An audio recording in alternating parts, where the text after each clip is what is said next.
साठविला हरीची हृदय मंदिरी, त्यांची सरलीर जार झाला सफल व्यापार। हरी आला हाता,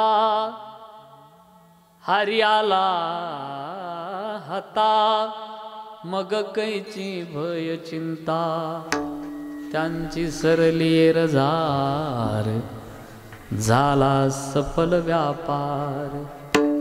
तुका म्हणे हरी काही उरो न देऊरी, त्यांची सरलीर जार झाला सफल व्यापार। समचरण सरोजम सांद्र नीलाबुधावम, जगननिहित पाणी मंडन मंडनानाम, तरुण तुलसी माला कंदरम कंजनेत्रम, सदय धवलहासम विठ्ठल चिंत। पांडुरंग करो प्रथम पांडुरंग करो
पांडुरंगा करू प्रथम नमन दुसरे चरण संतांच्या, त्यांच्या कृपादाने कथेचा विस्तारो बाबाजी सद्गुरु दास तुका। ओम नमो ज्ञानेश्वरा।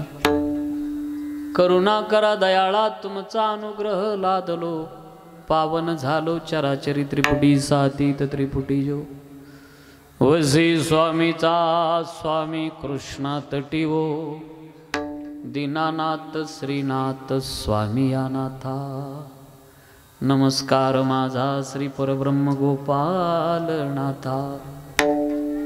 गीतेचा अर्थ सकल थोरू प्रगट बदला ज्ञानेश्वर, तयाचे चरणावरू साष्टांग हे नमन गा। राम विजय हरी विजय सार, पांडव प्रताप ग्रंथ केला थोर।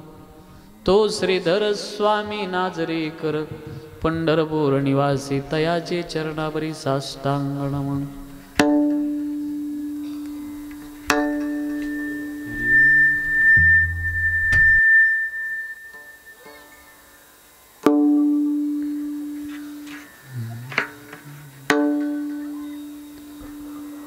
सीताराम हनुमान, सीताराम हनुमान, सीताराम हनुमान, सीताराम हनुमान, सीताराम हनुमान, सीताराम हनुमान। सीताराम हनुमान सीताराम हनुमान सीताराम हनुमान सीताराम हनुमान. अभंग तुकोबारायांचा 4 चरणाचा बहुतेक पाठ असलेला, जास्त डोक्याला ताप द्यायचा अभंग घेतला नाही, अभंग पाठातला आहे. या अभंगाचा थोडक्यात भाव सांगायचा तो म्हणजे असा, तुकोबारा या अभंगामध्ये यावत विश्वामध्ये जन्माला आलेल्या जीवाला उपदेश केला. सफलत्वाच्या दिशेनं तुम्हाला जर वाटचाल करायची असेल तर काही रस्ते, काही वाटा आणि काही मार्ग या अभंगामध्ये तुकोबाराय सांगतात. तुम्हाला सफलत्वाच्या दिशेनं वाटचाल करायची का, मानवी जीवन तुम्हाला सफल करून घ्यायचं का, त्याच्याकरता एक करा. काय करा? भक्ती करा, भजन करा, गोरगरिबाची सेवा करा. भगवंताकडे जाण्याचा रस्ता एक नाही.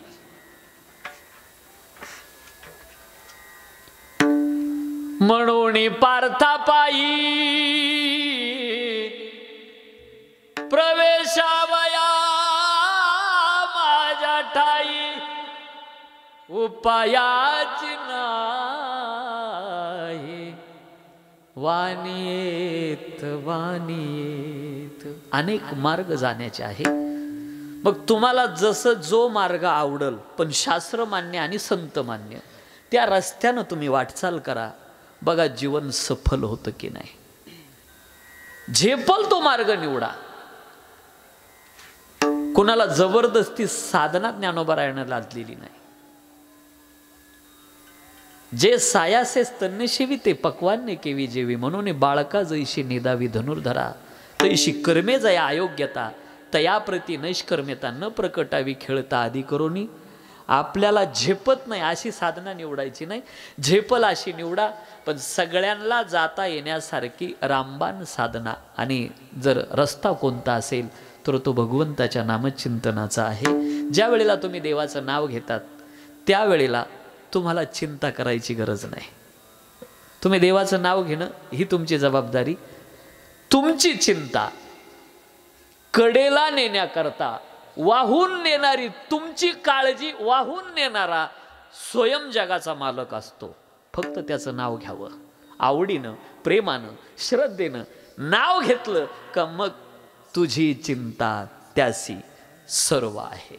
अनन्या चिंतयन्तो माम ये जनापरी उपासते तेषाम नित्यभियुक्तानाम योगक्षेम वहाम्यहम्. बरं असंही नाही, समजा डोकं दुखतंय, कल्पना करा, दुखत नाही पण धरलंय आपण, गोळी घेतली, किती वेळ लागतो? लगेच बरं होतं का? नाही होत. 15-20 मिनिटं ती प्रक्रिया व्हायला शरीरात वेळ लागतो. पण माऊली म्हणतात इथं तसं नाही. ज्या सेकंदाला तुम्ही नाव घेतात ना त्या सेकंदाला तुमची चिंता त्याला. ते एक वटवणी जे क्षणी अनुसरले का माझी वहणी त्या क्षणाला तेव्हाची तयाची चिंतवणी मजची पडे. त्या क्षणाला त्याची काळजी मला लागून राहते. म्हणून तुम्ही त्याचं नाव घ्या, भक्ती करा, त्याचं भजन करा. आपल्या हातात एकदा हरी आला का कशाची चिंता करायची गरज नाही. मला वाटतं इकडच्या पेक्षा इकडं पटकन कळल. तुम्ही जर घरातला मालक हातात घेतला, मालक हातात आला काय सासूला आणि सासऱ्याला भ्यायचं काम आहे? मालक घरातला हातात आल्यावर सासूची भीती नाही, सासऱ्याची नाही, नणंदेची नाही, आणि जावाचं तर काय चुली झाल्या 2 आणि तुम्ही आम्ही कोण, भीतीच नाही. अरे मरका जीव जर हातात आला तर आपल्याला भीती राहत नाही.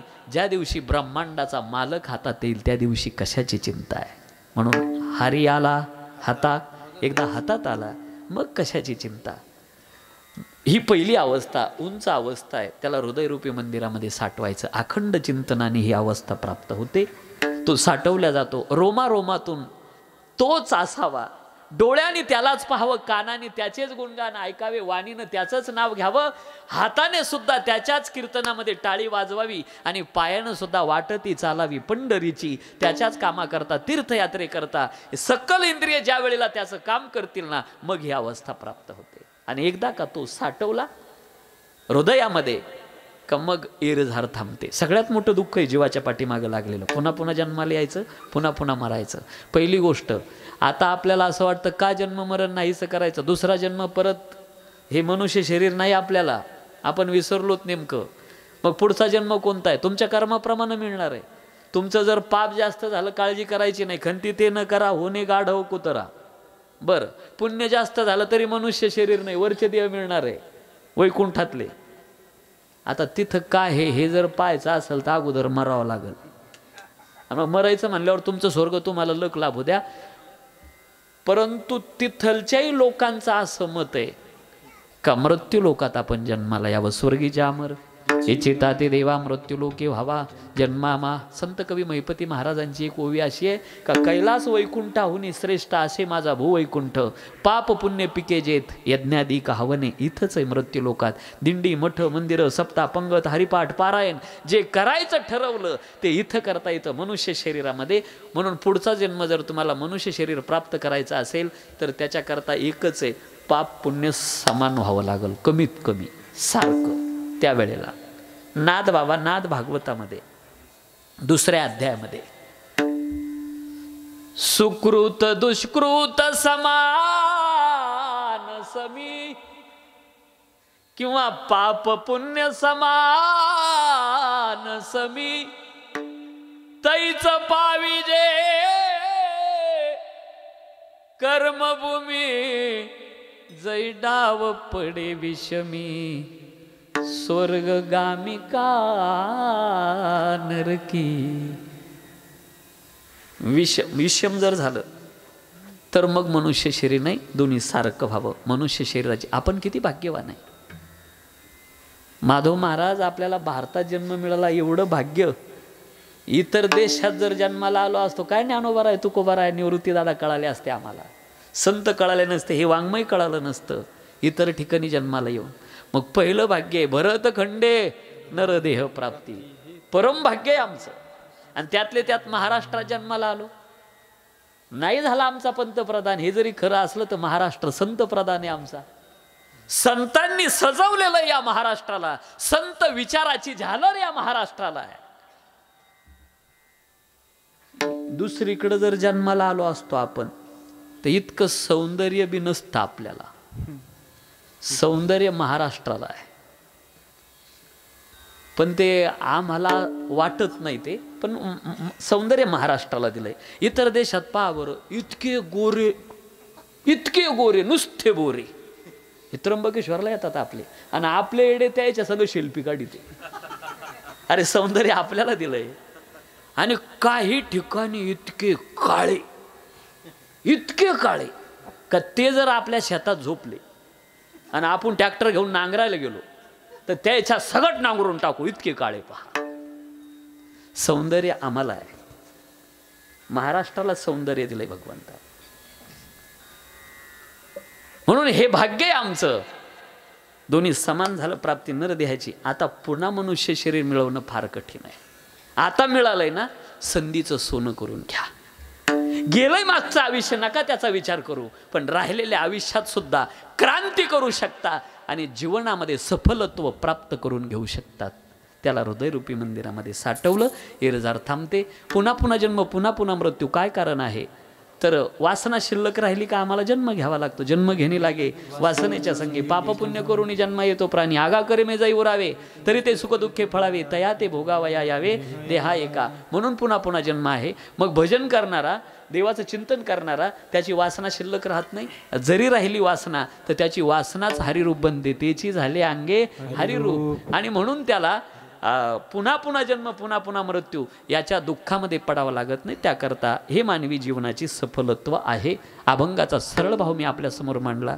ज्या निमित्ताने या ठिकाणी बोलतोय सर्वांना ज्ञात आहे की आपल्या हरणोल गावातील एक प्रतिष्ठित कुटुंबातील मातोश्री ज्यांच्या निमित्तानं आपण या ठिकाणी जमलेला आहात.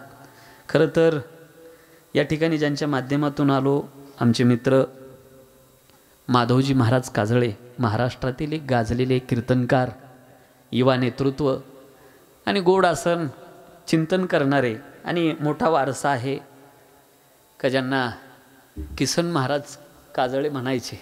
आणि वारकरी संप्रदायातलं हे वारकरी अंगाचं व्यक्तिमत्व आणि त्यांचे ते सुपुत्र आहेत.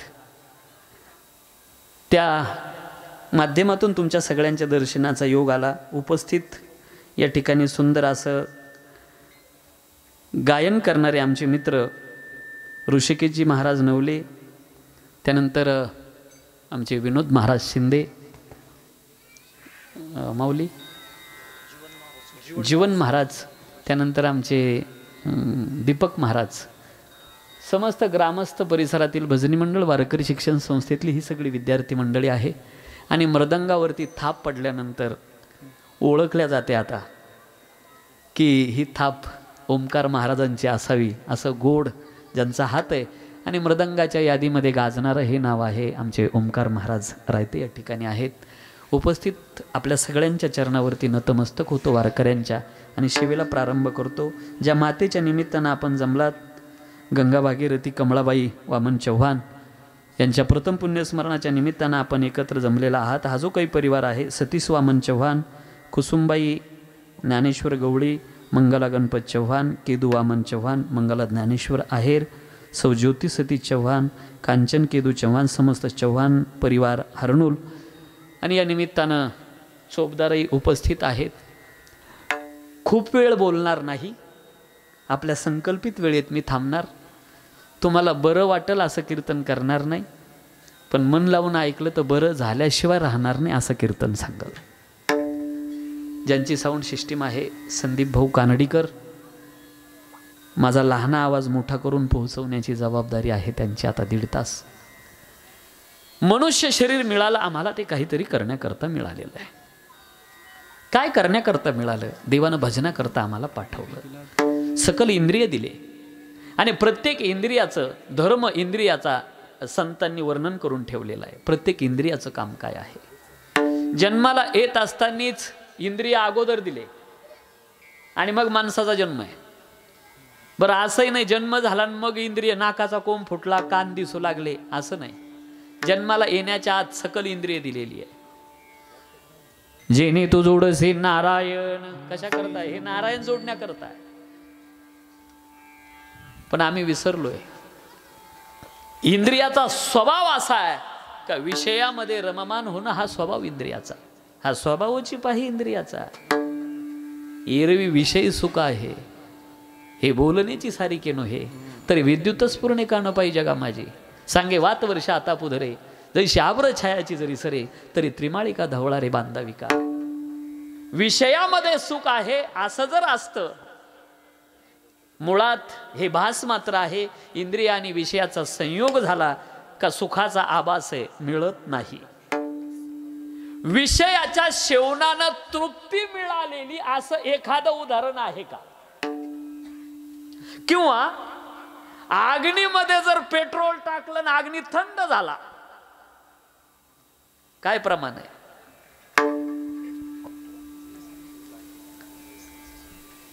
विषय सेविता कोण तृप्त झाला, इंधने निमला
तर या इंद्रियाला आपला धर्म कळाला की विषयाच्या पाठीमाग जाणं थांबेल बरं का.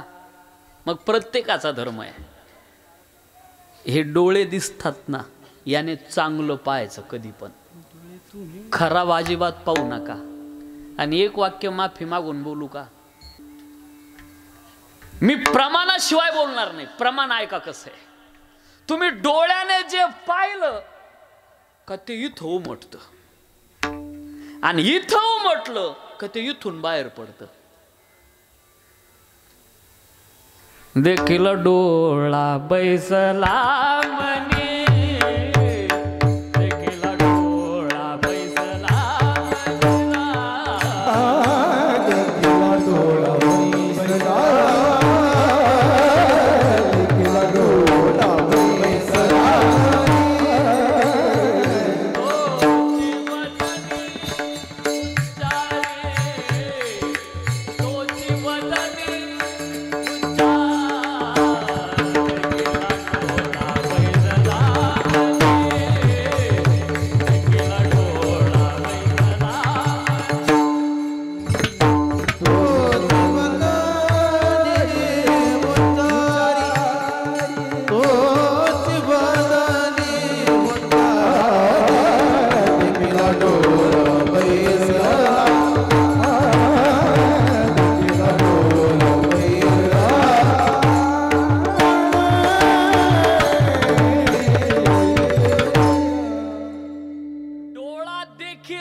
आणि तोच मनी बैसला. म्हणून या डोळ्यानं चांगलं पाहायचं. ज्ञानेश्वरीचं चित्र डोळ्यापुढे ठेवा, पांडुरंगाचे पाय ठेवा, ज्ञानोबराय निवृत्ती दादा तुम्हाला जो देव आवडत असेल ते चित्र इथं फिट करून ठेवा. इथंच तर भीष्माचार्याचा आणि देवाचा वाद झाला होता. बाणाच्या शय्येवर पडले होते कुरुक्षेत्रावरती, आणि भगवान पांडवांना म्हटले कुरुक्षेत्रावर जायचंय आपल्याला. भीष्माचार्य डोळे बंद आहे, आणि तितक्यात भगवान गेल्याबरोबर आवाज देतो, नानाजी आखे खोलिये मैं आया हूं. डोळे उघडले, त्याला पाहिल्याबरोबर डोळ्यातून खळखळ खळखळ अश्रू सुरू व्हावे भीष्माचार्याच्या. काय रे देवा वाट पाहायला लावली, तहान लागली होती या डोळ्याला, तुझ्या शिवायच काही पाहायचं नाही, तसा देह ठेवायचा नाही. वा, या डोळ्यामध्ये फक्त तो असावा. एक काम करा, सगळीच मंडळी पुढे सरकून घ्या. पुन्हा पुन्हा तो व्यत्यय नको, या एकदाच पुढे या. सरका सरका, सरकल्यासारखं करू नका, खरंच सरका. मागच्या माणसाला बसायला जागा नाही येणाऱ्यांना, आणि ते पुढे येऊन बसू शकत नाही. या पुढे या, पुरुष मंडळी या या पुढे. विडाला विडाला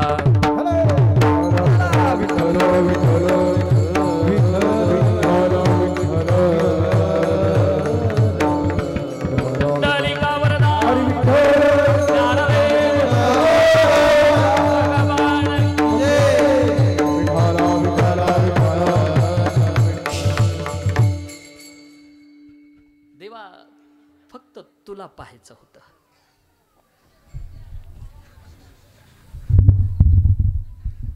भीष्माचार्य आता देव भीष्माचार्याला म्हणतात, नाना मला पाहिल्याशिवाय तुम्हाला देह ठेवायचा नाही. तर देवा इतकं प्रेम तुमचं माझ्यावर आहे, तर मग मतदान का तिकडं केलं? नाही, तुम्ही तिकडच्या पार्टीला का गेलात उघडपणे? भीष्माचार्य म्हणतात, देवा तुझी ऐकायची हिंमत आहे का? ऐक, मीही निर्णय घेतला होता पांडवाच्या बाजूने जायचं, पण त्याच वेळेला लक्षात आलं जर मी पांडवाच्या बाजूने गेलो तर पहिली गोष्ट तू पांडवाकडून असणार आहे, आणि युद्धामध्ये मानाप्रमाणे पहिल्या क्रमांकाला तुझा रथ राहील आणि माझा दुसऱ्या क्रमांकाला राहील. म्हणजे युद्धामध्ये तुझा चेहरा दिसणार नाही या डोळ्याला, पाठ दिसल. विचार केला, जर कौरवाच्या बाजूने गेलो तर पठ्ठ्याचा रथ पहिल्या क्रमांकाला, तिकडून तू पुढं, इकडनं मी पुढं, तुझी पाठ नाही, चेहरा दिसेल, आणि तो चेहरा नजरेमध्ये साठवावा, मरणाच्या वेळी आठवावा, म्हणून बाजू कौरवाची धरली. काय भीष्माचार्य आहे. म्हणून या डोळ्याचा धर्म डोळ्याला सांगा एकदा. डोळे तुम्ही घ्या रे, सुख सुख घ्यायचं का या डोळ्यांना? एकच आहे काय, विठोबाचे मुख. वृंदावनाला कोणी गेलंय का? जरा वरती बोट करा बरं, कुणीतरी साक्षी पाहिजे. हाय, मला भरपूर आहे. कंसाचा बंदीखाना आहे आणि त्याच्यावरती कृष्ण परमात्म्याचं मंदिर आणि त्याला मोराच्या पिसाचा मुकुट आहे. ज्यांनी पाहिला असेल 10 मिनिटं नजर हटणार नाही बा, कसाही माणूस असो. एकदा जर चेहरा पाहिला त्याचा नजरेसमोरून जात नाही, झोपल्यानंतर सुद्धा. आणि तिथं गेल्यावर म्हणावं वाटतं, मेरे नैना लड गए, मेरे नैना लड गए, मेरे नैना लड गए, मेरे नैना लड गए. कुंज बिहारी से बाके बिहारी से उन्हीं से नैना लड़ गए, उन्हीं से नैना लड़ गए. अरे लड़ गए, लड़ गए, लड़ गए, मेरे नैना लड़ गए, मेरे नैना लड़ गए. ऐसे जब देखी मैंने वृंदावन, मोर मुकुट पे अड़ गए, मोर मुकुट पे अड़ गए. अरे अड़ गए, अड़ गए, अड़ गए, मेरे नैना लड़ गए, मेरे नैना लड़ गए, मेरे नैना लड़ गए, मेरे नैना. टाळ्या वाजवा राव त्या माणसाला, काय गोड वाजवणे. बरं, तालही लगेच हे फार हा 20तला शिक्षा असतो. डोळ्याची सार्थकता आहे.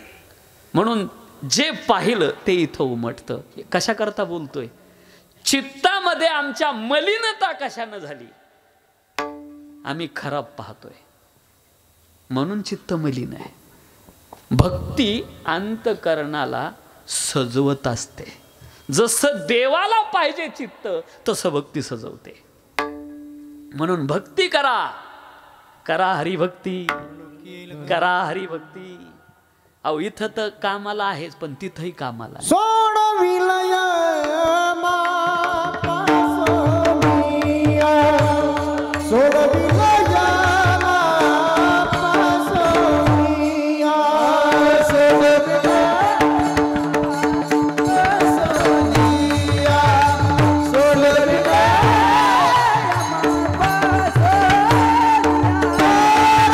हरि भक्ती परलोक येईल काम, करा हरि भक्ती परलोक येईल काम. सोडविलय मापा सोनिया, सोडविलय मापा सोनिया.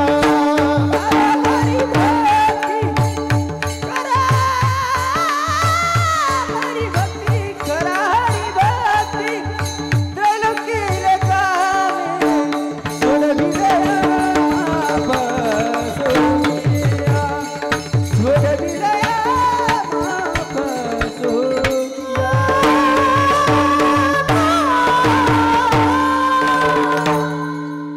यमापासून वाचून या सोडवी भक्ती हेच पुढं बोलतो. फक्त माझ्या कामाचा अलीकडचाच भाग घ्यायचा आहे मला. भक्ती अंतकरणाला सजवते, म्हणजे जसं देवाला पाहिजे तसं बनवते. जे घातक आहे त्यांना पहिले बाहेर काढते आणि ते जोपर्यंत बाहेर जात नाही तोपर्यंत चित्त मोकळं होत नाही, निर्मळ होत नाही चित्त.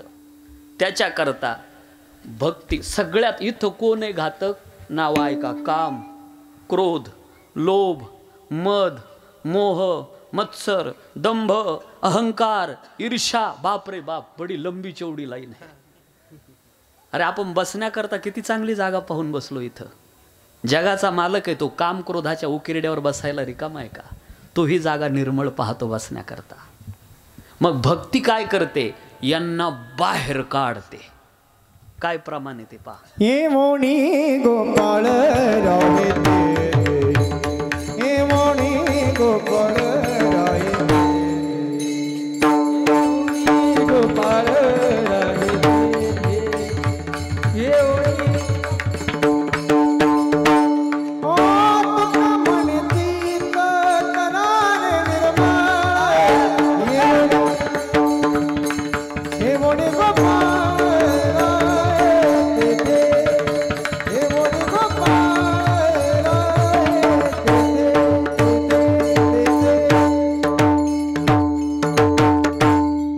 चित्त निर्मळ झाल्यावर गोपाळ येतो, पण अगोदरच प्रमाण आहे हे बाहेर काढण्याकरता भक्ती काम करते. काम क्रोध वैरी घातले बाहेरी, आणि मग आंतरी कोण येतो? नारायण, पांडुरंग, भगवान. त्याच्याकरता हे मोठे कठीण आहे, हे आडवे येणार आहे. हे ज्ञान निधीचे भुजंग विषेदरीचे वाग भजन मार्गी मांग मारक जे. हे घातक आहे. म्हणून ह्याच्या करता भक्ती अंतकरणात असावी. बरं, हे तर उंच अवस्था, जवळचं बोलू का? कळण्याकरता आपला ग्रामीण भाग आहे. आमच्या चित्तामध्ये आनंद का नाही, आम्ही खोट्या ठोकून ठेवल्या याच्यात. बरं, एक बरं आहे अजून, काजळे महाराज, त्या एक सरेमध्ये तुमच्या आत काय चाललेलं हे येत नाही म्हणून बरं आहे. ज्या दिवशी जशाच्या तसं बाहेर पडल ना, लय नाते तुटतील सांगतो. कारण माणसं वर सदाचाराच्या गप्पा मारतात, आतून काम उसाळ्या मारतो. वर प्रेमाच्या गप्पा चालल्या, आतून क्रोध उसाळ्या मारतोय. दिसतं ते खरं नाही, झाकलेलं खरं आहे. दिसतं ते खोटं आहे. इथंच माणूस फसतोय. आमच्या चित्तामध्ये आहे काय? शेजाऱ्याचा बंगला झाला, आमचा बंगला नाही. घेतली खोटी ठोकून चित्तात. किती दिवस? जोपर्यंत बंगला होत नाही तोवर निघत नाही. झाला याचा बंगला, पांडुरंगाची साधू संताची कृपा झाली, बंगला झाला. मला आपल्याला असं विचारायचंय, प्रामाणिकपणे हरनुलकरांना उत्तर द्या मला. याची वास्तू शांतीच्या दिवशी त्याचा आनंद चेहऱ्यावर असतो. चेहऱ्यावर असतो. कशाचा आनंद आहे हा? बंगल्याचा. हा, जर बंगल्याचा असता तर कायम टिकला असता का नाही? रोज बंगल्यात राहतो तरी आनंद मावळतो का नाही 4-2 दिवसांनी? याचा अर्थ हा आनंद बंगल्याचा नाही. त्याने चित्तामध्ये खोटी ठोकून घेतली, बंगला असावा. बंगला झाल्यावर ती खोटी निघाली, चित्त निर्मळ झालं, म्हणून आनंद मिळाला. कुठपर्यंत राहिला? दुसरी ठोकली नाही तोपर्यंत. परत दुसरी खोटी ठोकली. काय? शेजाऱ्याच्या गाड्या दारात 4 चाके, आपल्या दारात असावी. दुसरी खोटी ठोकली, आनंद मावळला. चित्त मोकळं झालं, निर्मळ झालं का तरच परमार्थाचा आनंद आहे. आणि मग मात्र जगाचा मालक घुसखोरी करतो. मग आता म्हणा, येऊनी गोपाळ राही तेथे तुका म्हणे, चित्त निर्मळ चित्तामध्ये देव निवास करतो. घडलंय असं कुठं? चित्तामध्ये देव येऊन बसलाय का? असं कुठं घडलंय का? तुम्ही ज्या बाबाच्या दरवाजात बसले आता, या बाबाच्या, यांनी काय केलेलं आहे? भजन केलं आणि त्या राम नामाचा प्रभाव असा घडला, छाती फाडली ना आतमध्ये कोण होते? प्रभू रामचंद्र, लक्ष्मी म्हणजे सीतामाई. उदाहरण क्रमांक 2, परभणी जिल्ह्यामध्ये गंगाखेड नावाचा तालुका आहे. आणि या गंगाखेडला पांडुरंगाचे निश्चिम भक्त एक जोडपं राहतंय. त्यांचं नाव आहे दमा आणि करंडूबाई. पंढरपूरला यायचं, पांडुरंगाची वारी आटोपली की परत निघावं. म्हातारपण जवळ आलं, पण नंतर म्हातारपणामध्ये चित्तामध्ये एक तळमळ होती का पुत्र संतती नाही. हा जगाचा मालक आहे, याच्या समोरच गारहाणं मांडावं. एक बोलू द्या मला, इथं प्रत्येक माणसाच्या जीवनात काहीतरी दुःख आहे. संसार कोणालाच पूर्ण मिळत नाही. संसार कोणाचा पूर्ण होत नाही, झाला नाही आणि होणार नाही. प्रत्येकाला कशाची ना कशाची उणीव आहे. म्हणून तर लोक कीर्तनात आहे. प्रत्येकाला दुःख आहे. संसार पूर्ण होत नाही, झाला नाही आणि होणार नाही. पूर्ण करता येतो त्याचं नाव परमार्थ आहे. विश्रांती घेता येते त्याचं नाव परमार्थ आहे. आता निश्चिंतीने पावलो विसावा खुंटलिया धावा तृष्णेची या. संसार कधी कधी पूर्ण होतो? होतच नाही. केवढा बंगला बांधला तरी वर चाल सोडलेली असते, कारण पुढं चालून म्हणजे धावच थांबत नाही, त्याचं नाव संसार आहे, जो कधीच पूर्ण होत नाही. एक बोलू द्या मला, कुणाला कशाचं दुःख आहे, कुणाला कशाचं आहे, पण तुमची असलेली उणीव या समाजाला सांगू नका. तुमचं दुःख या समाजाला सांगू नका. हा समाज देणार काहीच नाही, पाठीमागं तुमची टिंगल उडावल्याशिवाय राहणार नाही. म्हणून विनंती करून चाललो आपल्याला, एक करा, अंतकरणात जास्त तळमळ आहे तुमच्या, जास्त दुःख आहे ना, पंढरपूरला जा, माझ्या पांडुरंगाच्या समोर रडत बसा. अरे अंतकरणातलं दुःख जगाच्या मालकाला सांगा, रडून त्याला सांगा, नक्की तुमच्या दुःखाची दखल घेईल तो. देवाणी वारी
मांडायचं तर देवाकडं, संतांकडं मांडा, समाजाकडं मांडू नका.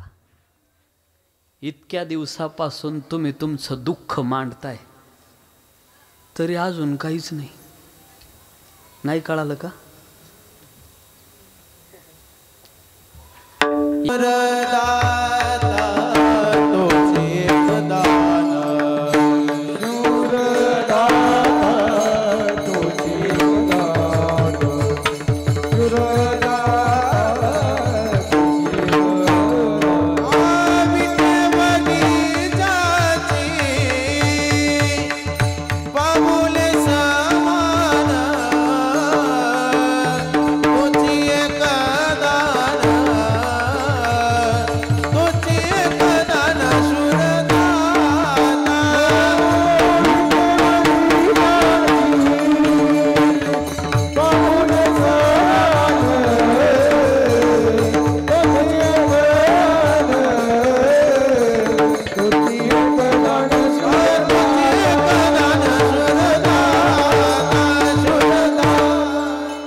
दान म्हणून त्याच्याकडे गाऱ्हाणं मांडा, त्याला सांगा, त्याच्या पुढे दुःख सांगा, जगाला नाही.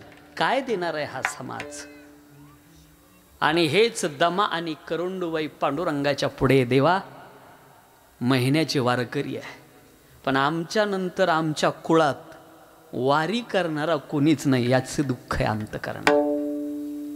मुलगा नाही मागितला बरं का, वारी करणारं कोणी नाही. आम्ही मागतो पण संसारिक मागतो. ज्याला ज्याला दिले आसन देवानं संसारिक मुलगा, त्यानं दुःखच दिलेलं आहे संसारिक मुलानं. म्हणून संसारातला मागू नका. मला वाटतं विषय निघालाच तर पूर्णच करू द्या. प्रथम स्कंदामध्ये एक श्लोक येतो भागवताच्या, त्याचा उत्तरार्ध सांगतो. जननी जन्मसु मिथ्या, त्या आईचा जन्म निरर्थक आहे. ज्या आईनं व्यसनी मुलगा जन्माला घातला त्या आईचा जन्म निरर्थक आहे. जिना परस्त्रीवर टपलेला मुलगा जन्माला घातला त्या आईचा जन्म निरर्थक आहे. जिनं परधनावर टपलेला मुलगा जन्माला घातला त्या आईचा जन्म निरर्थक आहे. जिनं गोरगरिबांना त्रास देणारा मुलगा जन्माला घातला. जन्म देणं हे आईचं आई पण नाही. अंडरलाईन करा, एवढं वाक्य घरी न्या. जन्म देणं हे आईचं आई पण नाही. जन्म दिल्यानंतर त्या मुलाला भगवंताचा भक्त बनवणं हे आईचं आईपण आहे. आणि मग आता म्हणा, धन्य त्याचे माय प्रसव, त्याची माय प्रसव, धन्य त्याची माय प्रसव. नारायण गाय, नारायण गाय, नारायण गाय, नारायण गाय, नारायण गाय, नारायण. त्याची माय प्रसव, त्याची माय प्रसव, त्याची माय प्रसव. हे बघा, चांगला मुलगा जर संस्कारी जन्माला घातला तर आई बापाचं नाव उंच शिखरावर पोचतं. पहा, आपुल्या हिता जो असे जागतन धन्य माता पिता. बघा, धन्य तर कोणाला आहे? आई बापाला आहे. लई मोठं उदाहरण आहे आपल्याकडं. धन्य त्याची माता, धन्य त्याचा पिता, जेने साठविला. म्हणजे ज्या भक्तानं, ज्या मुलानं त्रैलोक्याचा मालक त्याची भक्ती केली, त्याचं भजन केलं, म्हणून आई बापाला धन्यता. साठविला दाता त्रैलोक्याचा, सावता सागर प्रेमाचे आगर. धन्यता त्याला आहे. हे बघा, रस्त्याने एखादा मुलगा चालला आणि ते जर चांगलं काम करत नसलं तर बसलेले लोक चर्चा कशी करतात? कोण आहे रे हा? असं नाही म्हणत ते. कोणाचं आहे रे हे? म्हणजे आई बापाचा उद्धार संस्कारी मुलापासून आहे. देवा वारी करणारा कोणी नाही असा दे. विषय निघाला, एक श्लोक आठवला मला. सुशील मुलगा जन्माला घाला, आईचं पुण्य उदयाला येतं. चतुर मुलगा जन्माला घातला तर बापाचं पुण्य आहे. दानशूर जन्माला घाला. काही माणसं असे त्यांना कळावं फक्त गावात सप्ताय. त्या ट्रस्टीला असं वाटतं हे 1100 रुपये आपल्याला देईल, ते 5000 देऊन निघून जातं. समजायचं याचे वंशज पुण्यवान आहे. आणि जर स्वतः भाग्यवान असला तो स्वतः पुण्यवान, भाग्यवान असेल तर स्वतः पुण्यवान आहे. सुशीलो मातो पुण्येन, पितृपुण्येन चतुरता, दातव्य वंश पुण्येन, आत्मपुण्येन सभाग्यता. म्हणून देवा वारी खंड होते याचं दुःख आहे. पांडुरंगानं स्वप्नात जाऊन सांगितलं त्याच रात्रीला, हे बघ मुलगा नाही मुलगी होईल तुला. वा, मुलापेक्षा मुलगीच बरी. आणि उजेड पाडते, हो द्या लकला काठ. एक श्लोक असा आलाय, काजळे महाराज, 10 पुत्रो समो कन्या. 10 मुलाच्या समान एक मुलगी असते. आणि 10 कन्या समो तरु, 10 मुलीच्या बरोबरीचं एक झाड असतं. हे अगोदरच शिकवलंय. आता झाडे लावा, आता झाडे लावा, झाडे वाढवा, आता आलंय हे. अगोदरचं ते शास्त्रातलं हे. 10 मुलीच्या समान एक झाड आहे. म्हणून माझी विनंती आपल्याला, झाडं लावू नका. नाही, जबाबदारीनं बोलतोय मी. झाडं लावू नका, फक्त तोडू नका. ते आपाप येतात, लावायचं कामच नाही. ते आपाप येतात, तोडू नका. 10 पुत्रो समो कन्या, 10 मुला समान जर एक कन्या, ठीक आहे देवा. बघता बघता 6-7 वर्षाची झाली आणि बापाला, हे बघा, ज्या घरात मुलगी ना त्या घरात नवरा बायकोचे भांडणं कमी असतात. बघा तुम्ही, कमी असतात. कारण मुलगी घरातला न्यायाधीश असते. ती झाकण टाकत असते अवगुणावरती. म्हणून एक मुलगी असावा माणसाला. बापात तर इतका जीव असतो ना दादा. बाप दरवाजात आहे, मुलीच्या हातात पाण्याचा ग्लास असतो. काय आनंद होतो तिला. पळत जाऊन सांगणार, ए आली आई, बाबा आले बघ. जाऊ द्या, मुलगी असावा. हे बघा, इथं बसलेले आहे बारीक बारीक असल्या चापून चोपून बसणार आहे का? कुठलंच काही पोरं बसलेले शांत बसणार नाही. सतरंजीचे धागेच काढीन, कोणाच्या पाठीतच खडा आणि नाकात बोट, गप्पच बसणार नाही. पहा, विडाला विडाला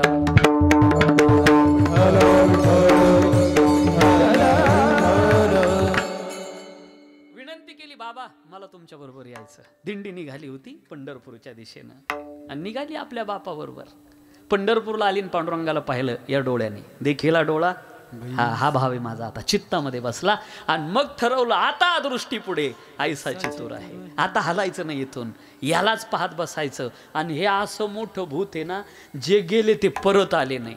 कारण यांना ज्यांना झडपलं ते परत येत नाही. पण आपण इतके भाग्यवान आहे, अजून त्याच्या झडपीत आलो नाही. आपण मागच येतोय, परतच येतोय. झडपलं या भूतानं आणि सांगितलं आता मला परत यायचं नाही बाबा. महिपती महाराजांची ओवी ऐका. नामदेव महाराज एकटी बसलेल्या जनाबाईच्या जवळ जातात. कोण तुमचा ग्राम, काय तुमचे नाम. अरे एकटी बसली, 3 दिवस झाले इथं आहे. कोण आहे तू, कुठलची आहे. हे विश्वची माझे घर, हा पांडुरंग माझा पिता आहे, हाच माझी माता आहे. नामदेव महाराज घरी नेतात. सडा समर्जन करायचं, जात्यावरती दळायचं जनाबाईनं आणि पांडुरंगाला डोळ्यामध्ये साठवलेलं त्याचं भजन करायचं अखंड. दळायला बसली जनाबाई का देवाचं नाव घ्यायची. कान्हाई दळीन मी एकली, कान्हाई दळीन मी एकली. जगाचा मालक विटेवर उभा आहे, कमरेवर हात आहे आणि शेजारी उभ्या असलेल्या रुक्मिणीला विचारतोय मी जाऊ का, मला जणी बोलावते. आणि हेच तर भांडणाचं कारण आहे. रुसलेल्या रुक्मिणीचं मंदिर आहे पंढरपुरात. रुक्मिण रुसली कोपऱ्यात बसली, चला जाऊ पुसायला. कोण आहे म्हणे दासी जनी, तिची करीतो येणी बनी. हे भांडणाचं कारण. आवाज द्यावा जगाच्या मालकाला. कान्हाई दळीन मी एकली, ओ दळीन मी एकली. जगाचा मालक विटेवरून उतरायचा, जनाबाईच्या जवळ यावं आणि आवाज द्यावा, जनाई दळीन मी एकली, मला दळू लागू दे. आता जनाबाई म्हणती देवा तुला दळायचं शास्त्र माहिती आहे का. देवानं सांगावं जने मला दळायचं शास्त्र कसं कळलं. ज्याने शास्त्र निर्माण केले त्याला शास्त्र शिकवते जनाबाई. ऐक देवा मी सांगते. पहिलं शास्त्र आहे उजव्या पायाची आडी घालायची आणि डावा पाय लांब करायचा. दुसरं शास्त्र जात्याचा खोटा हलतो का पाहून घ्यायचं. आणि तिसरं शास्त्र आहे मोक्यान दळायचं नाही. देव म्हणे जने आता मला काय जात्यावरचे गाणे येतील का, तू पुढं म्हण मी मागं म्हणतो. जनाबाई म्हणे मन पण धोरणात म्हण. नाही तर मागचा म्हणणारा तालातून गेला का तो पुढच्याला तालातून घालितो. पुढं जनाबाई जात्याला हात लावला जगाच्या मालकानं. करतो मग करतो अन्यथा करतुम शक्ती ज्याची आहे. आपोआप जातं फिरायचं. जनाबाईनं एकच काम करायचं, जात्याच्या मुखी घाली ते मोत्याची दाली. आणि घास टाकताना फक्त एखादा अभंग गुणगुणायचा. आणि या बाबानं तो ऐकला का विटेवर आला का अभंग लिहून काढायचा आणि खाली शिक्का जनाबाईचा मारायचा. जनी म्हणे लिहिणारा कोण आहे, हा इथं मेक आहे. आणि एक दिवस अभंग लिहायचं काम चाललं आणि ज्ञानोबाराय दर्शनाला अचानक आले. दर्शन झालं. आता ज्ञानोबाराने एक गोष्ट पाहिली होती. देव काहीतरी लिहित होते हे दिसलं, पण माऊलीला पाहिल्यावर देवाना पेन कागद लापावला. दर्शन झालं. माऊली म्हणे कसली यादी चालली होती. देव म्हणे हे नाही दाखवा कोण कोण घेतले कीर्तनकार. आपल्या ओळखीचा आहे का नाही तर साप्ता बंद. दाखवा या. माऊलीच्या हातामध्ये कागद पडला. आज महिपती महाराज ज्ञानोबारायाच्या डोळ्यात अश्रू आणतात. काय देवा, अरे कोणाचा लेखक कोण आहे, कोणाचा लेखक कोण आहे. तू अभंग लिहितो. जिला दाशी म्हणावं अशा जनाबाईचा लेखक ब्रह्मांडाचा मालक आहे. आणि अभंग काय आहे, जो सापडलेला होता तो लिहित होता धरीला. माझी भाषा कळली का. अभंग लिहिणारा कोण आहे, जो अगोदर सापडलेला आहे आणि तो लिहित होता धरीला. पंढरीचा चोर धरीला, पंढरीचा चोर धरीला,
खान केला आत विठ्ठल कोंडीला हृदय बंदी खान केला आत विठ्ठल कोंडीला ओ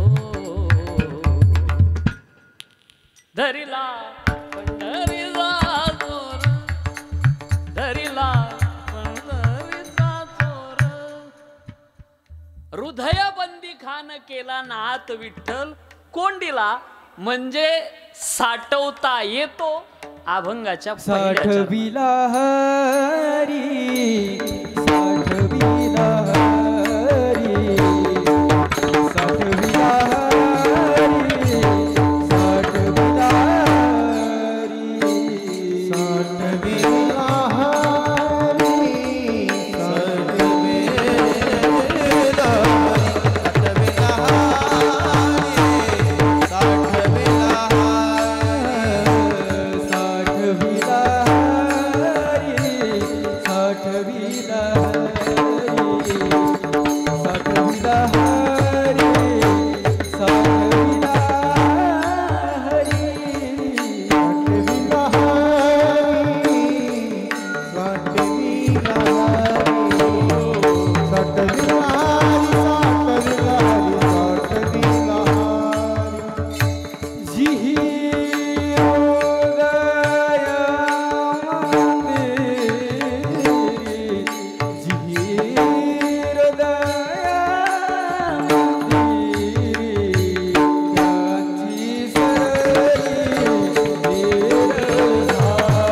साठविला हरी जी हृदय मंदिरी.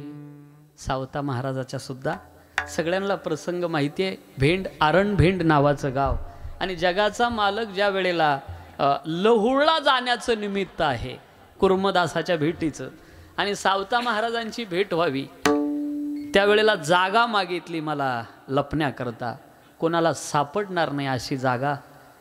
कमरेला असलेला विळा इथून टाकला इथपर्यंत आपलं पोट फाडलं आणि सांगितलं जा देवा आतमध्ये. सकल भक्ती दान संपूर्ण वेद सार देवात्वा साठविले चिरोनिया मुदर जय संता जय भक्त जय सावता श्रेष्ठा अगाध तुझे दान थोर प्रतापी वरिष्ठ अगाध तुझे दान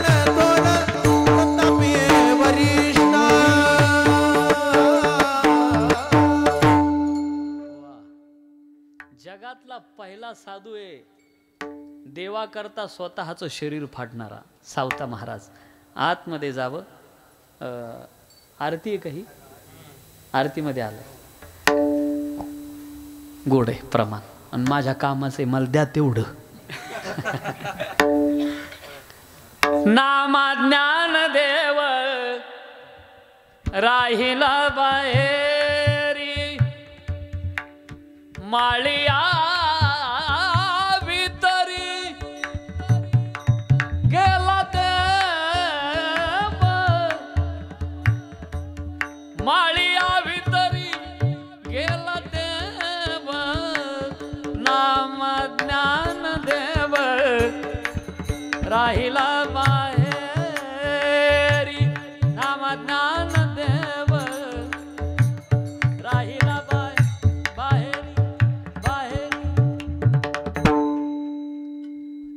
साठवला सावता महाराज. एकदा का हृदयामध्ये साठवला का एक जीवनातलं दुःख नष्ट होतं. कोणतं? पुन्हा पुन्हा जन्म पुन्हा पुन्हा मृत्यू. किती वेळेला जन्म आलो किती किती फजित पावलो आम्ही. म्हणून नको हे जन्म शब्द डोळ्यापुढे आणा. आला का हो म्हणा फक्त. किती शब्द येते? आडीच आहे. ज आणि म पूर्ण आहे आणि दोन्हीच्या मध्ये अर्धा एक आलेला आहे न का दोन्हीच्या मध्ये आला तो काय सांगतो जन्मही नष्ट करा मृत्यूही नष्ट करा. किती यातना आहे. आईच्या उदरामध्ये हा जीव उलटा पडतो डोकं खाली पायवर. आजची सायकोलॉजी सांगते. म्हणून जन्माला येताना जवळजवळ 99% लेकरं एखादा आडवं फिरून जातं त्याला पायळो म्हणतात. दुःख संपलं का दुःखात वाढ झाली. त्याला आंघोळ घालायला अशी जखड म्हातारी ज्या म्हातारीला तापलेला तवा उतरायला पकड लागत नाही अशी म्हातारी पाणी तापवायला. मग तिच्या हाताला जोपर्यंत पाणी कडक लागत नाही तोपर्यंत घालाजून जाळ कडक झालेलं पाणी बादलीत उतरून घेणार. गल्लीमध्ये असा पाट टाकणार. म्हातारी पाटावर बसली का आपल्या दोन्ही तांगड्या लांबून देणार. म्हातारीचे पाय म्हणजे गाडीच्या धोऱ्याच. नाही मी खेड्यातला माणूस आहे मला माहिती सगळं. आणि मग सुनाला सांगणार सासू असेल तर बरं आहे आणि आजी सासू असेल तर मेलच ते पोरग. मग त्याला त्या पायावर पालथं टाकणार. कल्पना करा बरं पालथं टाकणं चांगलं. तुम्हाला स्नानासाठी घरी बोलवलं पाणी उतरून दिलं टावेल दिला साबण दिला आणि सांगितलं पडा पालथे. तुम्ही माणसांका डोकं फिरलं का काय. अहो त्या बालकाला बोलता येत नाही. चोळताना हात तर चांगला असावा. या म्हातारीनं जर एखाद्याच्या पाठीहून हात फिरवला तर असं वाटतं जणू काय एखादी बोरटीच वर बडली की काय. तेवढ्यावर थांबत नाही. उताना केला का उजवा हात डावा पाय डावा हात. मला वाटतं संसारात सुरू होणाऱ्या तानातानीची सुरुवातच इथून असते काय कुणास ठाव. पुन्हा असा उभा धरायचा सांग पुन्हा जन्माला येशील का. तो म्हणतो हिच्या आंघोळीतून वाचलो तर नाशिकचा कुंभमेळा पाहायला मिळेल. परत असं डोकं ठोकायचं गोल व्हायला पाहिजे. कानात फूक मारायची आणि एक तांब्या असा वळून शेजारणीच्या अंगणात फेकून द्यायचा. जाऊ दे तिच्या नातवाईवर रोग. आता नुकतं जन्माला आलेलं लेकरू त्याचं नाक तरी केवढं असतं जन्माला आलेल्या लेकराचं. पण म्हातारी गप बसत नाही. असं 2 बटन ते नाक धरून वाढणार. कोणावर पडलं का कोणावर पडलं का. बरं म्हातारीचे बोट म्हणजे वायरमनची पकडच. अहो भेदरलं ना ते पोरग लाल चटक कवळी कातडी झोळीत टाकल्या झोपत पाहते. आणि मग शेजारची बाई येते आणि तुम्हाला विचारते का हो झोपला का. तुम्ही काय म्हणतात माहिती आहे का आत्ताच नांदला त्याच्यामुळं झोपला. हा तुमचा गैरसमज आहे. नांदल्यानं नाही झोपला तो ताणल्यानं झोपला. किती यातना आहे. हे आताशी आंघोळ आहे. एका जन्मातलं सांगतोय मी. परत पुढं तारुण्य आलं आणि तारुण्यात इंद्रिय आवरत नाही. त्वचा पाहे मृदुपन उदरवांची पूर्णान्न श्रवण मागती गायन मधुर ध्वनी आला. ग्रानम जदा पारिमाळा रूप पहा वया डोळा हस्तवांची ती खेळा नाना लीळा स्वभावे पायवांची ती गती ऐशी इंद्रिय ओढा ओढीती. इंद्रिय आवरतानाच दुःख तारुण्यामध्ये आहे आणि म्हातारपणात अवघे करीती. आयुष्याचे सूत्र बिघडता हुतांची उमटे खडाडता कायन मरत याच्याही चित्ता युगांतणु. हे किती दुःख आहे. म्हणून पुन्हा जन्म पुन्हा आंघोळ पुन्हा तारुण्य पुन्हा म्हातारपण नको देवा. एरझार थांबव. एकदा का एरझार थांबली हे बघा त्याला साठवलं का एरझार थांबवता येते. जीवनातलं दुःख नष्ट होतं. आतापर्यंत कोणाची थांबली हो थांबलेली आहे. नवनाथ ग्रंथामध्ये इतकी सुंदर कथा आहे. नवनाथ मला वाटतंय श्रावण महिन्यामध्ये घराघरात असायचे. पाठ झाले लोकांचे पाठ. आता नाही राहिलं ते.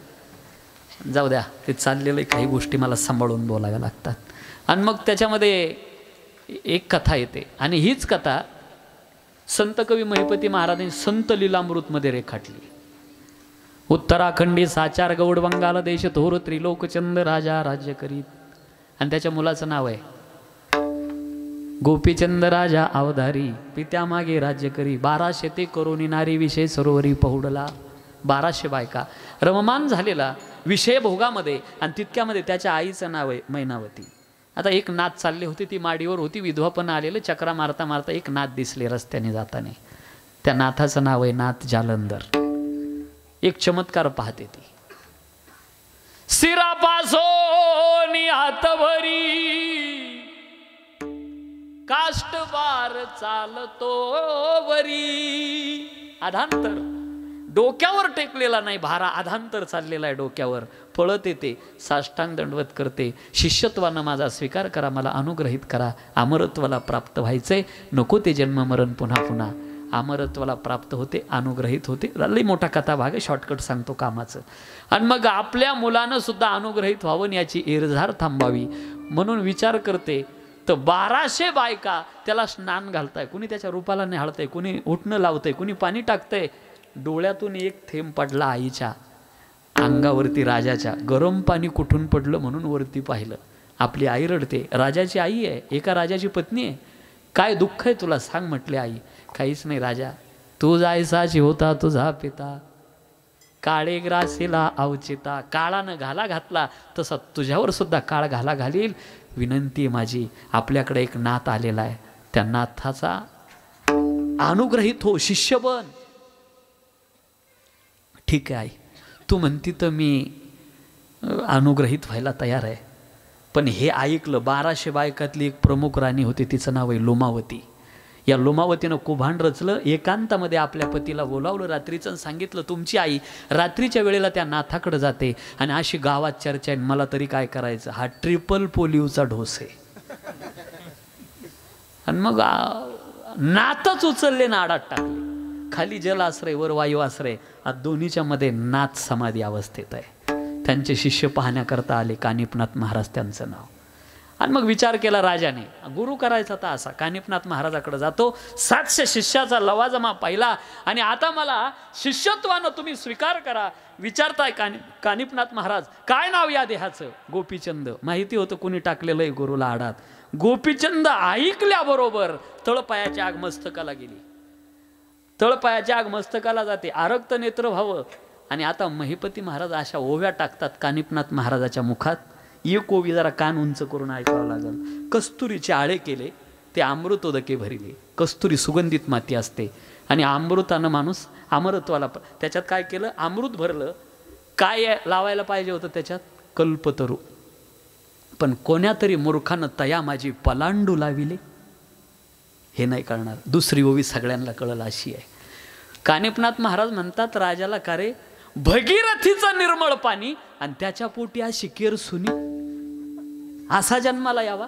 कळालं, शरण गेले, त्याला मरण नाही. 5 पुतळे तयार केले, लोखंडाचा, रुपयाचा, चांदीचा. कर राजा आदेश. अनुग्रहित केलं बरं का कानिपनाथ महाराजांनी, शिष्यत्वानं स्वीकार केला. आणि मग 5 पुतळे तयार करून सांगितलं, एक काम कर. कर आदेश केला. आदेश गुरुदेव. कोण आहे? गोपीचंद. त्वरित भस्म होई रया. लोखंडाचा पुतळा जळाला. 5ही पुतळे जळाले. राजा राहा उभा, थरथर कापत होता. अरे लोखंड जळालं, हे कधीच जळून भस्म होईल, काळजी करू नको, कर आदेश, मी आहे. कानिपनाथ महाराज आहे तिथं. केला आदेश उकिरड्यावरून. आदेश गुरुदेव. खालून आवाज यावा, कोण आहेस? गोपीचंद. अजून वाचला शिराया, अमर झाली तुझी काया, त्यांची सरली ला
आपल्यातून जाऊन 1 वर्ष पूर्ण झालं.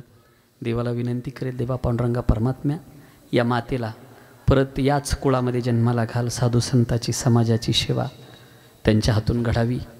एक वारकरी जीवन जगलेली ही माता, खरं तर यांची जी काही मुलं आहे, मला वाटतं एक देशाची सेवा करण्याकरता सीमेवरती आपल्या आहेत आणि एक शेती करण्याकरता, म्हणजे जिथं महत्त्व द्यावं असे दोन्ही कामं करणारी मुलं आहेत. खरं तर आई कळण्याकरता, आणि एक दुर्दैव आहे, महाराष्ट्रामध्ये महत्त्व वाढवायचं असेल तर मरावं लागतं. कारण माणूस गेल्याशिवाय त्याची किंमतच कळाली नाही कधी. आई काय असते जिवंतपणी नाही कधीच कळाली. मेल्यानंतर आई कळते दादा. पावला पावलाला आठवण होते. ज्याची आई जाते त्याला विचारा. रडाल तुम्ही सगळ्या, रडाल. आई घराचं घरपण असते. आई लंगड्याचा पाय असते. आई दुधावरची साय असते. तुम्हाला दिवाळीच्या सणाचा आनंद कुठपर्यंत आहे बहिणीनो? जोपर्यंत माहेरात तुमची म्हातारी माय जिवंत आहे. एकदा आई गेली ना, नाही दादा, गेला दिवाळीच्या सणाचा आनंद. आई येतोपर्यंत दिवाळी आहे. आई गेली का हक्काचा उंबरा नाही आपल्याला चपला सोडायला. आई आईच असते ना, नाही सर येणार. सख्खी मावशी असली तरी नाही. दिवाळीच्या सणाला तुम्ही जातात ना, तुमच्या भावाचा मुलगा कुठेतरी खेळत असतो, पळत जाणार, आणि तुमच्या अगोदर तुमच्या आईला जाऊन सांगतो, ए आजी, आत्या आली. शब्द ऐकावं फक्त, आत्या. काठी असते हो तिला चालायला, चेहऱ्यावर झुरळ्या पडलेल्या आहे, सफेद केस आहे, निचेष्टीत, मुखात दात नाही. आत्या शब्द ऐकल्यावर आज काठी नाही घेत तुमची माय, हातातली काठी टाकून देते.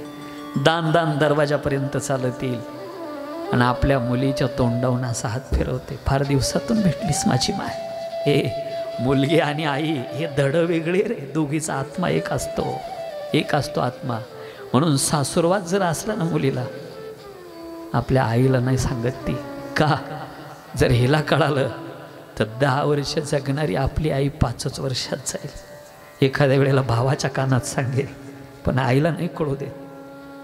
हे नातंच वेगळं आहे दादा, आईचं मुलीचं. एखादी चापट बघा, तुम्ही लहान होत्या, शाळेत जात होत्या, आणि तुमच्या आईनं रागा रागा एखादी चापट तुम्हाला मारली असेल, कसं होईल घरी? लोकाच्या घरी गेल्यावर तुम्ही रागा रागा झोपून घेतला असेल. पण ऐका ना, ती आई काय करते? स्वयंपाक करते सगळा, आणि जेवायच्या वेळेला तुमच्या जवळ येते. तुम्ही रागा रागा झोपलेले आहे तिला माहिती आहे. तुमच्या तोंडावरचं बाजूला करीन आणि काय सांगाल माहिती का? ए चल एकदा जेवून घे. लोकाच्या अरे माय माऊलीचं कुठं राग धरत असतात का? काय आई असते रे. म्हणून जोपर्यंत जिवंत आहे ना आई, सेवा नाही करायची ना तुम्हाला, माझ्या दादानं करू नका. फक्त तिला टाकून बोलत जाऊ नका रे कधी म्हातारपणात.